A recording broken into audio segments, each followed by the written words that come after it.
Hi, I'm Chris Gildon, your state senator for the 25th Legislative District, and welcome to my legislative update. You know, in recent updates, I've shared information with you about the budget, about taxes, about bills that I've been hearing in committees, the committees that I serve on. And today I'd like to talk to you about some bills concerning the environment and carbon emissions. It's been quite the topic this year. And the first bill I'd like to talk to you about is House Bill 1099. This bill would require counties and cities to include climate change mitigation as one of their goals in the growth management plan. The goal of the bill is really to prevent sprawl.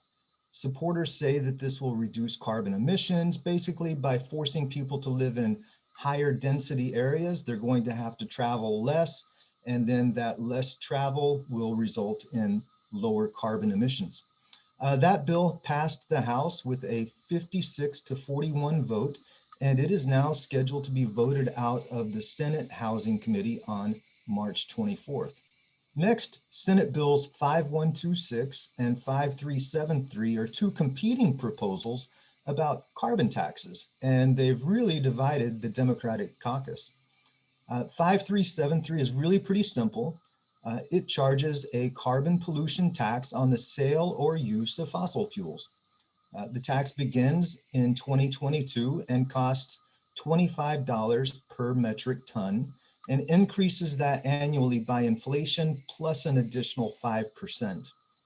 That bill, however, never made it out of committee, and it really appears that Senate Bill 5126 is the favored bill at this time. 5126 is a very long and a very complicated bill, but in its essence, it's really just the cap and trade program that you've heard about for years. The official name of it this year is Cap and Invest. I just call it pay to pollute because that's what it is.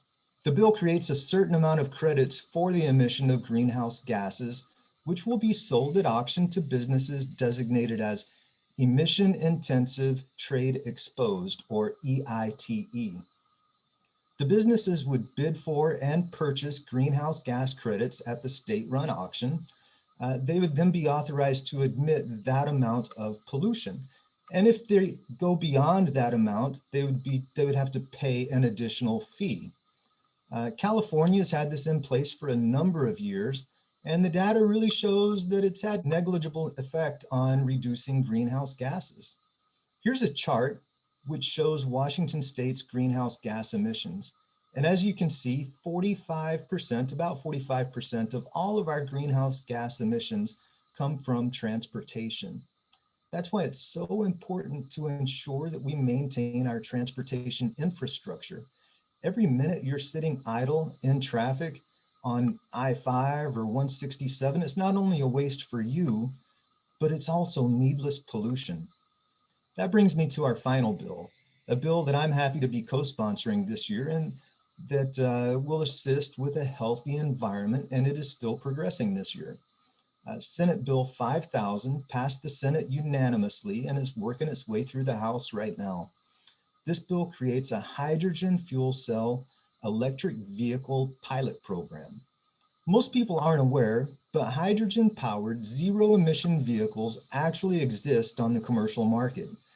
This bill incentivizes them by offering a sales and use tax exemption for the purchase of these vehicles. I'm also happy that our state budget forecast is in really good shape with about $3.3 billion more than previously expected. That's record-breaking. You know, I recently had a conversation with Hillary Franz, the Commissioner of Public Lands, and we spoke about one of the most effective ways to reduce carbon emissions in our state, and that's by investing in good forest health practices. I know you can all remember the smoke and the fires from last summer, and we've got to work to prevent that from continuing. I'm certainly working with the budget writers to ensure a proper amount of funding is included in the budget to prevent forest fires. I encourage you to contact your legislator with comments on these or any other bills of concern. And I also invite you to review my video tutorial on testifying in committee or commenting to your legislator. Your voice matters. As always, please feel free to contact me by phone or by email. Thanks again for watching. I'm Chris Gildon, and it's an honor serving you.